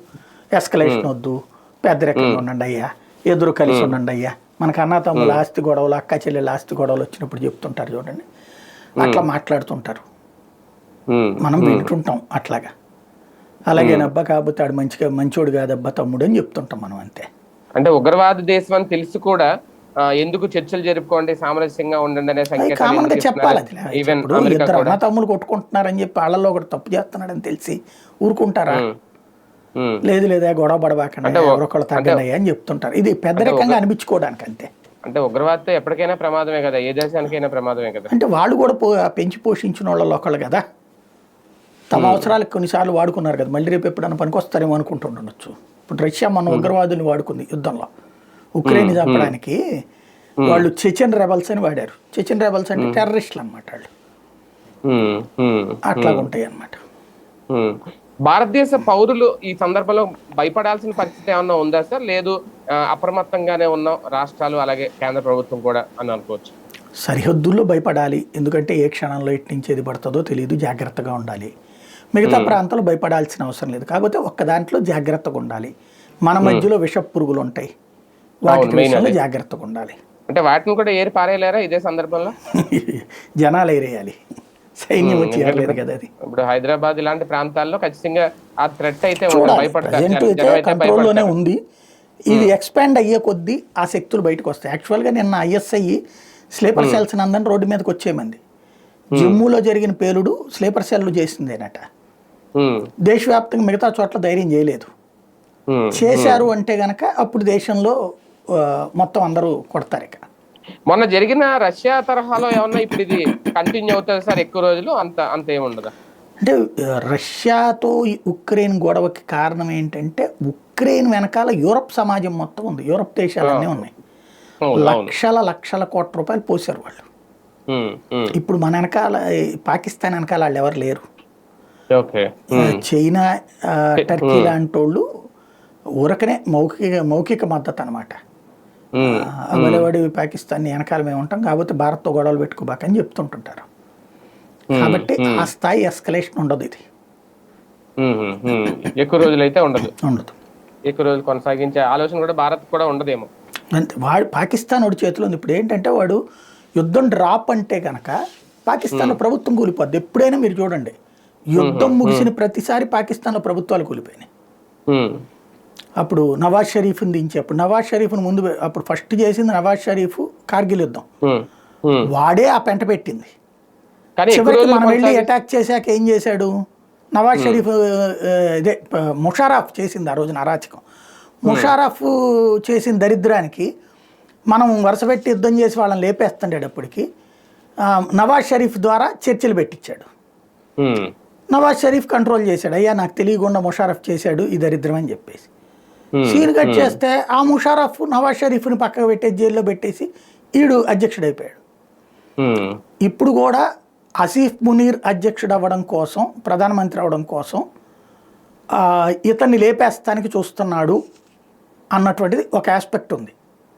ఇది షాబాజ్ షరీఫ్ని లేపేయడానికి, లేదా జర్దారి ఇప్పుడు అధ్యక్షుడి ప్లేస్ ఆక్యుపై చేయడానికి ప్రయత్నం చేస్తున్నాడు అన్నటువంటిది కూడా ఉంది. కాబట్టి వాళ్ళ అంతర్గత ఫైటింగ్ అయితే నడుస్తుంది, దాని మీద ఆధారపడి ఉంది యుద్ధం. ఎక్కువ రోజులు కొనసాగించడం వల్ల పాకిస్తాన్ పూర్తిగా ఆర్థికంగా దెబ్బతింటది, నష్టపోతుంది అనేది కూడా కొన్ని అంచనాలు చెప్తున్నారు. దాని దగ్గర ఏముందనేది పంది కోల్పోవడానికి అప్పులు చేసేసి ఒకవేళ నిజంగా రష్యా నుంచి తీసుకున్నా అప్పులు ఇచ్చేవాడు ఎవడానికి, చైనానే ఇవ్వట్లేదు పొమ్మంటోంది. ఈ IMFలు వీళ్ళు ఇచ్చేది కూడా ఏంటంటే ఆ పేదలకు ఇచ్చేటటువంటి పథకాలు అట్లాంటి వాటికి అప్పులు ఇస్తారంతే, అంతకుమించి ఉండవు వాళ్ళకి. అంటే ఉన్న ఆయుధాలన్నీ వాడే వరకు అయితే వాళ్ళు ఎదురుదాడి చేస్తూ ఉంటారు అంతే. అంతే అంటే వాళ్ళ దగ్గర వాళ్ళు టెస్ట్ చేస్తున్నారు, మనకు కూడా టెస్టింగ్ పీరియడ్. ఇప్పటిదాకా ఏంటంటే మనం ఇంటర్నల్గా టెస్ట్ చేసుకుంటుంటాం, ఇప్పుడు వార్లో టెస్ట్ చేస్తున్నాం అంతే. ఎక్కువ మన దేశంలోని రాష్ట్రాల్లో మాక్ డ్రిల్ తో కొంతవరకు అందరూ అప్రమత్తంగా ఉన్నారని అనుకోవచ్చు అండి. అది ఏమన్నా సక్సెస్ ఫలితాలు ఇస్తాయా రేపొద్దున్న? నాకైతే మాక్ డ్రిల్స్ విషయంలో బాధ్యతగా వీళ్ళు చేసినట్టు అనిపించలేదు మన తెలుగు రాష్ట్రాల్లో చూస్తే కనుక. మొన్న ఈ NDRF బృందాలు చేసింది ఏంటి, సాధారణంగా ప్రకృతి వైపరీత్యాల సందర్భంలో చేసే ప్రాథమిక చికిత్సలు నేర్పారు వీళ్ళు. అది కాదు నేర్పాల్సింది, యుద్ధం జరుగుతున్నప్పుడు ఒక ఏరియాలో ఇప్పుడు ఫర్ ఎగ్జాంపుల్ వైజాగ్లో నేర్పారు, అదేది CPR అనేది అంటారు కదా మన గుండెలు CPR అవి నేర్పడం అనేటటువంటిది ఇప్పుడు ఒక పార్ట్. అది అసలు నేర్పాల్సినవి ఏంటి, ఎక్కడికి తీసుకెళ్లిపోయి దాచాలి జనాల్ని. అక్కడ ఒక థ్రెట్ ఏరియా వైజాగ్కి. ఇప్పుడు మనం కరాచీని లేపేసాం, వాళ్ళకి సంబంధించిన 2-3 పోర్టుల దగ్గర అటాక్ ఇచ్చాం. కాబట్టి వాళ్ళు ఇప్పుడు పోర్టు వైపుకి రావడానికి ప్రయత్నిస్తాడు సీలోనే, ఎందుకంటే ఎయిర్లో ఫెయిల్ అయ్యారు, ల్యాండ్లో ఫెయిల్ అయ్యారు, ఇక నేవీ వైపు నుంచి వచ్చే ప్రయత్నం చేస్తారు. వాళ్ళకి బాంబే మీదకో గుజరాత్ మీదకో సాధ్యం కాదు, అక్కడ మన దగ్గర చాలా పవర్ఫుల్గా ఉంది. ఇక వైజాగ్ మీదనే ఆప్షన్ పెట్టుకోవాలి వాడు. కాకపోతే వైజాగ్లో నేవీ శిబిరం ఉంది, ఇదే ఏకంగా నేవీ సెంటర్. కాకపోతే దూరం నుంచి పెట్టుకుని అటాక్ చేసే ప్రయత్నం చేయొచ్చు కదా, అక్కడి నుంచి ఏ విమానాలను మోహరించి పంపించచ్చు కదా. అట్లాంటప్పుడు థ్రెట్ వచ్చేటప్పుడు వాళ్ళు ఎక్కడో దిగాలి, ఎలాంటి ఇళ్లలో దాక్కోవాలి, ఎలాంటి గదులు ఉండాలి, లేదా ఎక్కడ నుంచోవాలి, ఇవి నేర్పాలి కదా వాళ్ళకి. అవి నేర్పలేదు, జస్ట్ చెవులు మూసుకోవడం ఎట్లాగా, లేకపోతే పడుకోవడం ఎట్లాగా. అదొక పార్ట్ బాగానే ఉంది, కొంతమంది పోలీసులు నేర్పారు. కానీ మెయిన్ బంకర్ల లాంటిది అవసరం అన్నటువంటి సంగతి వైజాగ్ లాంటి చోట్ల స్పెసిఫిక్గా ఉండాలి. భవిష్యత్తులో దాని మీద దృష్టి పెట్టాల్సి ఉంది మనకి. కాకపోతే ఏదో కొంతవరకు అప్రమత్తం అయ్యేవైతే నేర్పారట, బేసిక్స్ అంతవరకు. రైట్. ఆంధ్రప్రదేశ్ రాజకీయాల విషయానికి వస్తే సార్, ఒక రకంగా కంప్లీట్ నరేంద్ర మోడీ వచ్చి వెళ్ళిన తర్వాత ఫోకస్ అంతా అమరావతి మీదే. మొన్న 4 రోజుల క్రితం ఆయన చేసిన ప్రకటన 4,000 ఎకరాలు, ఎకరం 20 కోట్ల వరకు విక్రయించడానికి సిద్ధంగా ఉన్నాం. ఇవన్నీ ఒక రకంగా అభివృద్ధి దిశగా అడుగులు పడుతుందా, రియల్ ఎస్టేట్ వ్యాపారం డెవలప్ చేసే దిశగా అడుగులు పడుతుందా? బేసిక్గా ఇప్పుడు తమను ఏలెత్తి చూపెట్టకుండా ఉండటం కోసం అదొక ప్రొజెక్షన్ తీసుకొస్తారు, అదొక కౌంటర్ స్ట్రాటజీ అనమాట. అంటే మొత్తం తీసుకెళ్ళి 1,00,000 కోట్లు అక్కడ, ఇప్పుడు మొన్న ఏమన్నారు 40,000 కోట్లు అన్నారు, తర్వాత 70,000 కోట్లు అన్నారు, ఇప్పుడు 1,00,000 కోట్ల ప్రారంభోత్సవాలు చేయించామన్నారు నరేంద్ర మోడీతో. కాబట్టి అక్కడ వాళ్ళకి ఖచ్చితంగా ఎన్ని సక్సెస్ఫుల్ కావాలంటే 1,50,000-2 లక్షల కోట్లు అవుతుంది. అంత డబ్బులు ఖచ్చితంగా వాళ్ళు చెయ్యాలని అనుకుంటున్నారు. అవసరమైతే మిగతా పథకాలన్నీ ఆపేసి, మనం ఇదివరకు డిబేట్లలో 3 రాజధానులు అమరావతి వచ్చినప్పుడు నేను చెప్పాను, రేపు పొద్దున్న చంద్రబాబు గారు అధికారంలోకి వచ్చి ఏ సంక్షేమ పథకం ఇవ్వకుండా ఓ 4-5 ఏళ్ల పాటు కంప్లీట్గా ఇదే పనులు పెట్టుకుంటే అప్పుడు సాధ్యమవుతుంది అని. ఎందుకంటే ఏడాదికి 45,000 కోట్లు చొప్పున 5 ఏళ్లలో 2.5 లక్షల కోట్ల రూపాయలు అతను ఇచ్చాడు డబ్బులు. ఈ 2.5 లక్షల కోట్లు పెట్టుకుంటే అమరావతి సాధ్యం అవుతుంది. అప్పుడు ఈ పథకాలు ఇవ్వకూడదు. ఇప్పుడు ఈయనేంటి ఆలోచిస్తుంది, 1-2 పథకాలు ఇచ్చేసి ఈ డబ్బులు అయితే ఆపేస్తున్నారు కదా, ఇవన్నీ తీసుకెళ్ళి అక్కడ పోస్తున్నారు. ఇది ప్రజల్లో అన్రెస్ట్ రాకుండా ఉండటం కోసం అబో సూపర్ అభివృద్ధి చెందేస్తుంది, భూమి విలువ 50 కోట్లు అవుతుంది, 80 కోట్లు అవుతుంది, ఈ లెక్కలు వేసుకొస్తున్నారు అనమాట. నిజంగా అంత అవుతుందా? ఆ స్టేజ్కి వస్తే ఈయనుండగానే దేవుడు అవుతాడు, లేదంటే అదే పెద్ద వివాదం అవుతుంది భవిష్యత్తులో. కానీ ఒకటి సార్, ప్రాక్టికల్ గా ఆలోచిస్తే ఎక్కడో అమరావతిలో నిజంగా ఓకే ఆయన అన్నట్టు 20 కోట్లైనా 100 కోట్లైనా అంతేనా, ఎక్కడో శ్రీకాకుళం అవతల ఉన్న వాళ్ళకో ఎక్కడో అనంతపురం అవతల ఉన్న వాళ్ళకో వాళ్ళకి పెద్దగా దీని వల్ల ప్రయోజనం ఏమి ఉండదు. ఈ అభివృద్ధి వల్ల వాళ్ళు మా ప్రాంత ప్రయోజనం ఎంతవరకు ఉంది, మా అభివృద్ధి ఎంత వరకు ఉంది, లేదంటే మాకు ఎంత సంక్షేమం ఉంది అనేదే చూసుకుంటారు. ఫోకస్ మొత్తం ఇప్పుడు కూటమి ప్రభుత్వం ఇక్కడే పెట్టడం వల్ల రేపు పొద్దున్న ఏంటి ఉపయోగం? అంటే బేసిక్గా మనకు ఆంధ్రాలో ఒక విచిత్రమైన మెంటాలిటీ ఉంటుంది. ప్రాంతీయవాదం అన్నటువంటిది రాజకీయ నాయకుల యొక్క ఆలోచన ధోరణి నుంచి ఉంటుంది తప్పించి పబ్లిక్లో ఉండదు. అది నేను సీమోళ్ళం అంటారు, కానీ సీమ అభివృద్ధికి సంబంధించినటువంటి దాంట్లో ఏం చేసుకున్నారు వాళ్ళు? మేము ఉత్తరాంధ్రోళం అంటారు, కానీ వాళ్ళ ప్రాంతానికి అభివృద్ధి సంబంధించి ఏం చేసుకున్నారు? అది ఇన్నాళ్ళు అని ఒక ట్రైల్ వేసాడు జగన్, కానీ ఫెయిల్ అయ్యింది అది అభివృద్ధి వికేంద్రీకరణ. ఇక్కడ మనకున్న ఒక ఆలోచన ఏంటంటే ప్రజలలో ఇప్పుడు పుట్టినప్పటి నుంచినో లేకపోతే పెరుగుతున్నప్పుడు ఊహ తెలిసినప్పుడు మన మైండ్లో ఏది రుద్దుతారో అదే పడిపోతుంది. మీరు విద్యార్థి సంఘాల కార్యకలాపాలన్నీ కూడా, అంటే వివిధ రాజకీయ పార్టీలకు విద్యార్థి సంఘాలు ఉంటాయి, అవన్నీ కూడా స్కూల్ దశలో మనల్ని తీసుకెళ్ళి మీటింగుల్లో కూర్చోబెట్టి రుద్దుతారు. అక్కడ మనకు తెలియకుండానే మనం ఆ భావజాలంలో పడిపోయి ఆలోచిస్తుంటాం.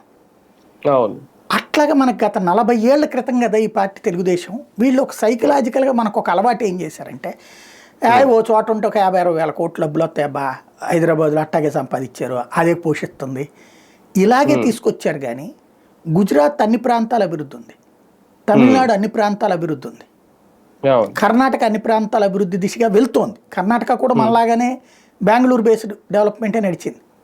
తమిళనాడు కూడా ఒకప్పుడు అదే నడిచింది. కానీ ఆ తర్వాత కోయంబత్తూరు, శాలము, ఇట్లాగా అనేక ప్రాంతాలని వివిధ సెక్టార్ల కిందకి మళ్లించారు. బట్ మనకి ఆంధ్రప్రదేశ్లో, ఉమ్మడి ఆంధ్రప్రదేశ్లో ఆ పని చేస్తుంటే అసలు తెలంగాణ విభజనే వచ్చేది కాదుగా. మనం ఒకే దాని మీద ఫోకస్ చేసి, అంటే మనకు ఒక దురలవాటనాలో మంచి అలవాటనాలో తెలియదు.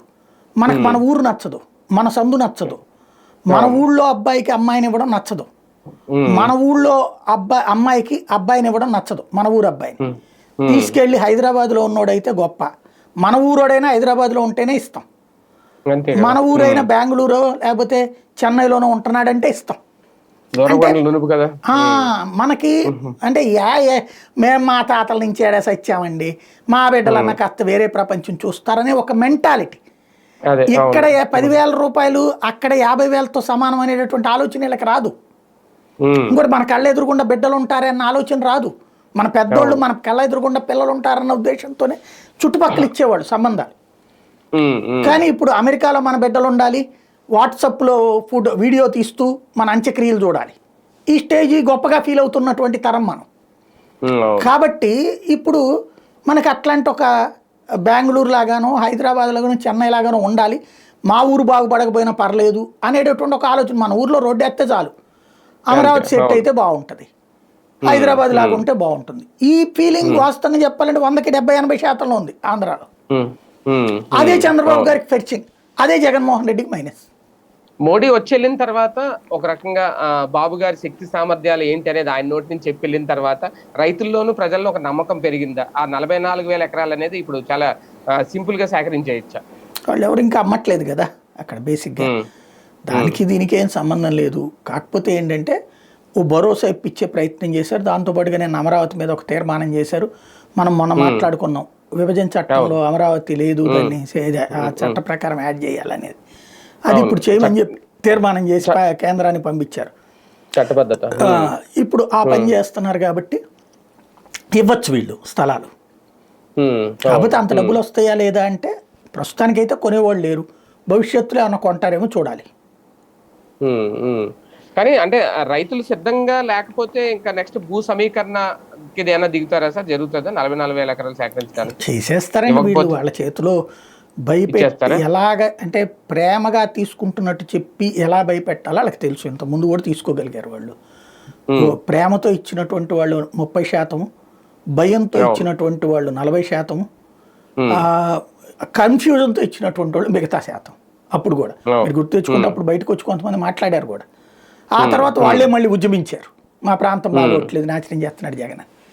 కాబట్టి ఎప్పుడు అంటే రాజకీయం అన్నటువంటిది ఎలా చేయాలో ఆ చాణక్య నీతి తెలుగుదేశానికి బాగా తెలుసు, చేసుద్ది. కానీ నిజంగా ఈ ఐకానిక్ టవర్స్ నిర్మాణం ఇవన్నీ పూర్తి అయిపోతే 3 ఏళ్లలో పూర్తి చేస్తాం అంటున్నారు. ఇదే రేపొద్దున్న టీడీపీ భవిష్యత్తుకో లేదంటే కూటమి రాజకీయ భవిష్యత్తుకు ఇవే ఒక ప్రధాన కారణం అవుతాయా మళ్ళీ అధికారంలోకి రావడానికి? దీన్ని చూసి ప్రజలు ఓట్లేసే అవకాశం ఉంటుందా? ఖచ్చితంగా ఉంటుంది. డెవలప్మెంట్ కళ్ళెదురుగుండా కనబడుతున్నప్పుడు ఇదొద్దు ఎక్కడతో ఆపేద్దామని ఎవరైనా కోరుకుంటారా? ఇంకోటి అది జగన్కి మైనస్ కూడా, ఎందుకంటే జగన్ అప్పుడు ఆపాడు కాబట్టి అది కట్టలేదు, కట్టనివ్వలేదు అన్నటువంటిది. రెండవది వచ్చేటప్పటికి ఈ క్వాంటమ్ సిటీ అని వీళ్ళు చెప్తున్నది ఏదో అది సక్సెస్ అయితే క్వాంటమ్ వ్యాలీ, అది తర్వాత అక్కడ ఇప్పుడు ఎడ్యుకేషన్ హబ్ కిందకు మార్చారు, అనేక విద్యా సంస్థలు వస్తున్నాయి, మెడికల్ హబ్ కిందకు మార్చారు. కాబట్టి ఇప్పుడు కాకపోతే ఓ 25 ఏళ్ళకైతే అదొక మంచి సిటీ కింద రూపొందుకుంటుంది. కాకపోతే అది విజయవాడ గుంటూరుతో అనుసంధానం చేస్తారు లేదా అన్నది మాత్రమే చూడాలి. అంటే ఇంకా ఈ 3 ఏళ్ళు లేదంటే ఈ 4 ఏళ్ళ టర్మ్ అంతా రాజధాని మీద ఒక ఊహలతో ముందుకెళ్లాల్సిందేనా సార్? 25-30 ఏళ్ళు వెళ్ళాలి అట్లాగే. అబ్బా, ఇది ఆరంభం. ఊహలతో అంటే ఊహలతో కాదు, ఆ ఊహకు అనుగుణంగా డెవలప్ చేసుకుంటూ వెళ్ళాలి, తప్పదు. ఒక్క రోజులో మొత్తం కట్టలేరు. ఇప్పుడు హైదరాబాదులో దగ్గరగా కేంద్ర సంస్థలు కావచ్చు, ప్రైవేటు పెట్టుబడులు కావచ్చు, రాష్ట్ర సంస్థలు కావచ్చు, అన్నీ కలిపి కనీసం ఒక 40-50 లక్షల కోట్ల పెట్టుబడులు ఉంటాయి అక్కడ. 40-50 లక్షల కోట్లు. కాబట్టి ఆ స్థాయి కనబడుతుంది మనకి. ఇక్కడ ఇప్పుడు ప్రజెంట్ ప్రాథమికం ఇక్కడ కూడా ఇప్పుడు బెంగళూరు అయినా, చెన్నై అయినా, హైదరాబాద్ అయినా అక్కడ 50-60 లక్షల కోట్ల ప్రాపర్టీ అంతా కేంద్రీకృతం అయ్యి ఉన్న సెంటర్లు అయ్యి. ఇక్కడ ఆ స్థాయి దాకా రావాలంటే ఈ హోప్ అలా పెంచుతా పోవాలి. మేబీ ఆ హోపే తెలుగుదేశం పార్టీకి రాబోయే 25 ఏళ్ళు 30 ఏళ్ళు లైఫ్ ఇవ్వచ్చు. ఒక రకంగా ప్రతిపక్షానికి అన్ని లాక్ చేసేస్తున్నారా చంద్రబాబు నాయుడు గారు? ఒక పక్క అభివృద్ధి జరుగుతోంది, లేదంటే అమరావతి కంటిన్యూ అవుతోంది, దాని మీద మాట్లాడడానికి ఏం లేదు. సంక్షేమం సూపర్ సిక్స్ అంటారా, మొన్న 2, ఈ నెలలో 2 ఇలా ఇస్తామంటున్నారు. ఈ నేపథ్యంలో వైసీపీకి ఏం చేయాలో తెలియని పరిస్థితి ఏమన్నా ఉందా అంటే వ్యతిరేకత తీసుకొచ్చే విషయంలో? అంటే వైసీపీకి వాళ్ళ చేతిలో ఒకటి ఉంది వెపనం, ఏంటంటే సంక్షేమ పథకాలు వాళ్ళు ఇచ్చిన దాంట్లో చాలా వరకు వీళ్ళు ఇవ్వట్లేదు, లేదా ఈ వ్యవస్థలు చిన్నాభిన్నం చేస్తున్నారు.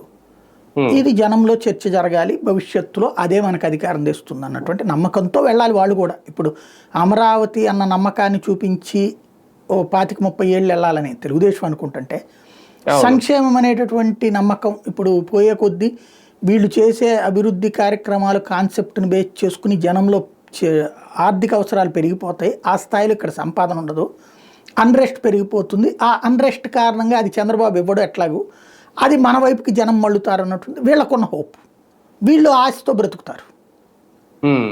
ఇప్పుడు తెలుగుదేశం ఇంతకుముందు హైదరాబాద్ అనేది కట్టిన తర్వాత తెలుగుదేశం అక్కడ ఈ రోజు వరకు గెలవాల.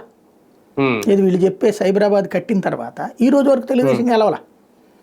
వీళ్ళు ఆ హోప్తో బతుకుతారు, అది తేడా. కానీ ఒక 5 ఏళ్ల పాటు జగన్మోహన్ రెడ్డి గారు జగన్ అనే ఒక బ్రాండ్ అయితే క్రియేట్ చేసుకున్నారు 151 సాధించి.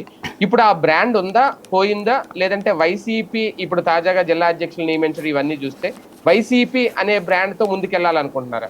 అంటే బ్రాండ్ వైసీపీ అనే బ్రాండ్కి జగన్ అంబాసిడర్, అంతేనా? ఇప్పటికే అదే అంబాసిడర్ కొనసాగుతారు. ఇదివరకు తను ఓ రకంగా ఇదే ఈ మన అజిత్, చిరంజీవి, పవన్ కళ్యాణ్, బాలయ్య ఈ సినిమాల్లో హీరో సెంట్రిక్, మిగతా పాత్రలన్నీ ఉంటాయి, హీరో సెంట్రిక్గా నడుస్తాయి. దాంట్లో కాస్త కథ, ఆ మిగతా సపోర్టింగ్ పాత్రలు బాగున్నాయి అనుకోండి, సూపర్ హిట్ అవుతుంటుంది. లేదు ఉట్టి డామినేటెడే ఉందనుకోండి, దాంట్లో అదేది వైలెన్స్ తప్పించి ఇంకేం లేదనుకోండి, పక్కకి వెళ్ళిపోతుంది. అంటే నవరసాలు ఉండాలి అక్కడ. అంటే ఒకసారి ఓడిపోయామంటే ఆ బ్రాండ్ పోయినట్టు కాదా? ఒకసారి ఓడిపోతే బ్రాండ్ పోతే కనుక చంద్రబాబు నాయుడు గారికి మళ్ళీ బ్రాండ్ ఎక్కడి నుంచి వచ్చింది అప్పుడు? ఉమ్, 2 సార్లు ఓడిపోయాడు కదా అంతకుముందు, అవును. మళ్ళీ మొన్నటిసారి ఓడిపోయాడు కదా, 3 సార్లు ఓడిపోయాడు కదా. రాజకీయాల్లో ఓటమి బ్రాండ్ పోగొట్టడం అనేది ఉండదు. అంటే బాబు గారికి ఒక రకంగా జనసేన రూపంలోనో, పవన్ కళ్యాణ్ రూపంలోనో, లేదంటే మళ్ళీ మోడీ రూపంలోనో కలిసి వచ్చిందేమో 2024లో అదృష్టం అనేది ఒక పాయింట్ మరి. అంతే కదా. ఇప్పుడు ఆయన రేపు ఇక్కడ బ్రాండ్ కూడా వాళ్ళందరూ కలిసి ఉంటారని ఎందుకు నమ్మాలి శాశ్వతంగా? భారతీయ జనతా పార్టీ తనకు ఒక ఫార్ములా ఉంది, ఏదర్ 1 or 2లో ఉండాలి. ఏమీ లేని చోట ముందు పాగా వేసుకుని ఆ తర్వాత పైకి వెళ్ళాలి.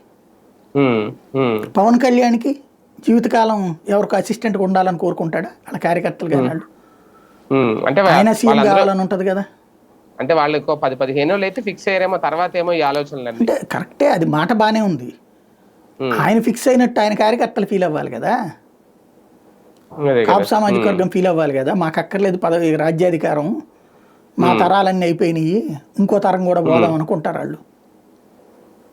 అది కూడా ఉంటాయి భవిష్యత్తులో. జగన్ ముందు ఇప్పుడు ప్రజల్లోకి వెళ్ళడానికి ఏమన్నా అవసరాలు లేదంటే అడ్డంకులు ఏమన్నా ఉన్నాయా సార్? అందుకే కాస్త సైలెంట్ గా ఉంటున్నారా? పార్టీని ముందు పటిష్టం చేసుకుని తర్వాత ఆలోచిద్దాం అనుకుంటున్నారా? ఎవడెళ్తాడు చెప్పండి? ఇప్పుడు కేసీఆర్ తిరుగుతున్నాడా రోజు రోడ్ల మీదన?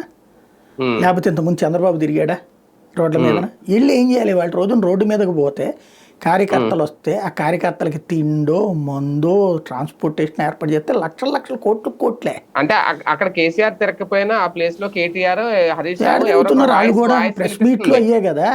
అదే అండి. కానీ రోజు ఈయన మాట్లాడుతున్నాడు కదా. అదే అంటున్నాను, ఇక్కడ జగన్ తప్ప వేరే వాళ్ళు లేరు కదా. అవును, అక్కడ కూడా వేరే వాళ్ళు ఉంటారు కదా. కేటీఆర్ ఉంటాడు అంతే. అదే కేసీఆర్ బదులు కేటీఆర్. ఇప్పుడు వీళ్ళ ఆవిడని కూర్చోబెట్టలేడు కదా ఆయన. అదే కూడా మాట్లాడే వాళ్ళు ఉంటారు. సమస్య అది కాదు కదా. బేసిక్ పాలిటిక్స్ ఏంటి అంటే రోడ్ల మీదకి వెళ్ళిపోయి జనాల్లో ఇప్పుడే తిరిగేస్తే ఖర్చు తగలేసుకోవడం తప్పించి ఏం మారిపోతుంది? అర్జెంటుగా టైం తీసుకోవాలా, ముందు టైం ఇవ్వాలా ప్రభుత్వానికి కూడా, అయ్యాక చూసేది. వివిధ రూపాల్లో జరుగుతున్న దాడులు అంటే కేసుల రూపంలో పిఎస్ఆర్ ఆంజనేయులను అరెస్ట్ చేయడం కానీ, లిక్కర్ స్కామ్ వ్యవహారం, ఇప్పుడు ఈడీ కూడా రంగంలో దిగింది అనేది మొదలు, ఇవన్నీ ఒక రకంగా కంట్రోల్ చేస్తున్నాయి జగన్ని. రేపొద్దున ఇవే ఎఫెక్ట్ అవుతాయా? కంట్రోల్ చేయడం ఏంగా, జగన్ అనేటటువంటి వాడిని చుట్టూతా ఒక వల వేశారు. జగన్ని ఒంటరి చేయాలి, జగన్కి దగ్గర ఉండాలంటే భయపడాలి. ఇప్పుడే కాదు భవిష్యత్తులో కూడా. పొరపాటున భవిష్యత్తులో మళ్ళీ జగన్ ముఖ్యమంత్రి అయినా జగన్ చెప్పింది విని తెలుగుదేశం వాళ్ళ మీద కేసులు పెట్టకూడదు. పెడితే ఈ గుర్తుకు రావాలి. అదే అక్కడ లాంగ్ స్టాండింగ్ స్ట్రాటజీ. ఇక్కడ మనం అర్థం చేసుకోలేకపోతుంది ఏంటంటే, ఏనాడు లేని చంద్రబాబు గారు ఇంత సీరియస్గా ఎందుకున్నారు అంటే, ఏనాడు లేని ప్రత్యర్థి జగన్మోహన్ రెడ్డి. గతంలో రాజకీయం వరకే నడిచేది, ఇవన్నీ ఆరోపణల వరకే పరిమితం అయ్యాయి. ఎప్పుడు చూడని ప్రత్యర్థి. కాబట్టి ఈ టైప్ లో ఉన్నటువంటి ప్రత్యర్థికి భయం పరిచయం చేయాలి అనుకుంటున్నాడు ఆయన. ఆ భయం 2 కోణాలు ఉంటుంది. ఒకటి భయపడిపోయి రేపు పొద్దున మాకెందుకులే అని ఉండటం. రెండోది వెక్స్ అయితే వాడికంటే 4 ఎక్కువ కొడదాం అనుకోవడం. ఈ రెండిట్లో ఏదవుతుంది అనేటటువంటిది వీళ్ళు వేధించే తత్వాన్ని బట్టి ఉంటుంది. అది భవిష్యత్తు తెలుస్తుంది. లిక్కర్ స్కామ్ లో ఈడీ రంగంలోకి దిగితే దాదాపుగా కేసు ఒక కొలిక్కి వస్తున్నట్టే అనుకోవాలా సార్?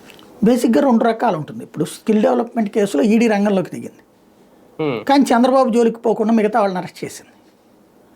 ఇప్పుడు ఇతని దాంట్లోనే ఇతని జోలికి పోకుండా మిగతా వాళ్ళని అరెస్ట్ చేయొచ్చు, లేదా ఇతన్నే అరెస్ట్ చేయొచ్చు.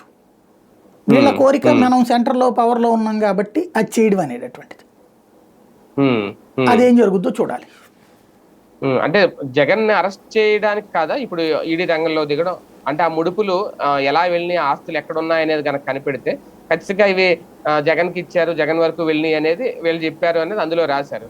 అదే కనుక నిజమైతే జగన్ దాకా ఎందుకు రాదు అని నేను చెప్పేది అదే. ఇప్పుడు స్కిల్ డెవలప్మెంట్ దాంట్లో కూడా డబ్బులు ఎక్కడికి మళ్ళీ అన్నీ చెప్పారు కదా, కానీ చంద్రబాబు ముట్టుకోలేదు కదా వాళ్ళు. మేబీ అది ప్రెషర్ టాక్టిక్స్లో చంద్రబాబు 4 ఎంపీలని వాళ్ళ గిఫ్ట్గా ఇచ్చినట్టు, ఈయన ఇవ్వలేదు కాబట్టి బెదరేయడానికి అయి ఉండొచ్చు కూడా కదా.